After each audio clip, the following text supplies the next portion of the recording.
ত্রয়ম্বকেশ্বর জ্যোতির্লিঙ্গ নাসিকের অবস্থান করছে এই শিবের মহান মন্দির। এটা দ্বাদশ এই দশম জ্যোতির্লিঙ্গ।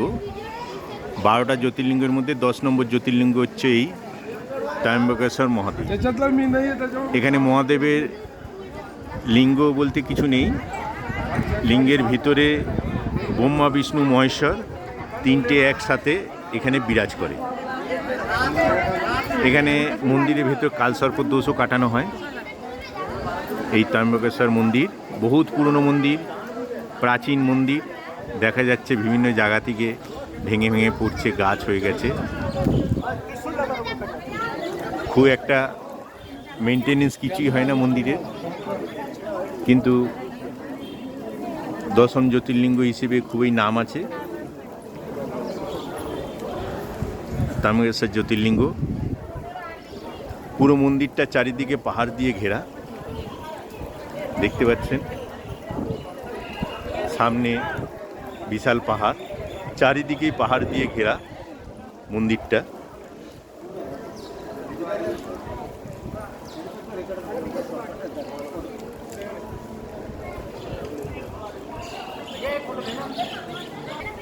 এই মন্দিরে কিছু বিশেষত্ব আছে। এখানে যখন আপনারা পুজো দিতে আসবেন, এইখানে আপনারা পুজোর ক্ষেত্রে কালসর্প দোষ এখানে নিবারণ করা হয় মন্দিরের মধ্যে। অবশ্যই মন্দিরটা দেখছেন অনেক প্রাচীন। এটা নাসিকে অবস্থান করছে। এটা 10 নম্বর জ্যোতির্লিঙ্গ। 12টা জ্যোতির্লিঙ্গের মধ্যে 10 নম্বর জ্যোতির্লিঙ্গ। পুরো পাহাড় দিয়ে ঘেরা এই মন্দিরটি। এখানে পুজো করতে দেওয়া হয় না, এখানে খালি দর্শন হয়। অতএব কেউ পুজোর জন্য ফুল প্রসাদ কিছু আনবেন না, এখানে পুজো দেওয়া যায় না, এখানে খালি দর্শন করা যায়। এখানে পুজো বন্ধ, করোনার সময় থেকেই পুজো বন্ধ করে দেওয়া হয়েছে। অবশ্যই এখানে আসবেন, খুবই সাবধানে আসবেন। এখানকার পারিপার্শ্বিক যে লোক আছে, যারা গাড়ি চালক থেকে শুরু করে আশেপাশের লোক আছে, তাদের থেকে খুবই সাবধান থাকতে হবে। কেন এইখানে ফ্রড খুব মারাত্মক ধরনের রয়েছে, যেখানে আপনার জীবন এবং সম্পত্তির হানি হতে পারে। তাই আপনারা খুব সাবধানে এখানে আসবেন। আসলে কাউকে বিশ্বাস করবেন না, নিজের মতো করে আসবেন। সরকারি বাসে চেষ্টা করবেন আসার। কোনো ফ্রি খাওয়া বা ফ্রি থাকার জায়গার খোঁজ করতে যাবেন না, বা ওইখানে থাকার চেষ্টা করবেন না। হতে পারে আপনি কোনো চিটিংবাজের পাল্লায় পড়তে পারেন এবং আপনার সর্বস্ব খোয়াতে পারে এবং আপনার জীবন এবং প্রাণেরও হানি হতে পারে। তাই এই জায়গায় আপনাকে সবসময় সতর্ক থাকতে হবে। এখানে বিনা পয়সায় থাকা খাওয়া এরকম ধরনের কোনো কিছুর মধ্যে যাবেন না। এখানে প্রচুর হোটেল আছে, হোটেলে আপনারা থাকতে পারেন। 500 থেকে 1000, 10,000 অনেক দামের হোটেল আছে। আপনারা হোটেলে থেকে মন্দির দর্শন করতে পারেন। মন্দির দর্শন করতে বেশি টাইমও লাগে না। আপনারা খুব তাড়াতাড়ি সুন্দরভাবে দর্শন করে এখান থেকে আপনার মনস্কামনা পূর্ণ করে যেতে পারেন। কিন্তু বারবার আপনাদের বলা হচ্ছে, কোনোভাবে কারুর কথায় প্ররোচিত হয়ে কারুর উপর এখানে বিশ্বাস করবেন না।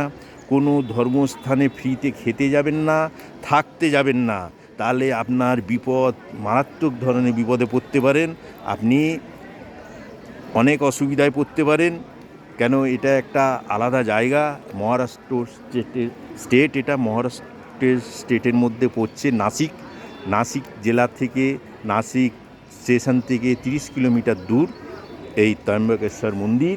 এই মন্দির আশেপাশে বহুত ফ্রড লোক ভর্তি আছে, বহুত চিটিংবাজ, অনেক রকম ধরনের আপনাকে চিট করতে পারে, আপনার বিশ্বাসের সুযোগ নিয়ে আপনাকে ক্ষতি পৌঁছাতে পারে। তাই এরকম ধরনের কারোর উপর কোনো বিশ্বাস করবেন না। আপনারা আসুন, সরকারি বাসে করে আসুন, হোটেলে থাকুন, মন্দির দর্শন করুন এবং আপনার মনোবাঞ্ছা পূর্ণ করুন এবং আপনি আপনার গন্তব্যস্থলে ফিরে যান। সাবধান থাকুন, সতর্ক থাকুন। দেখুন, মন্দির চত্বরে শ্রাবণ মাস, ভিড় খুবই কম আছে।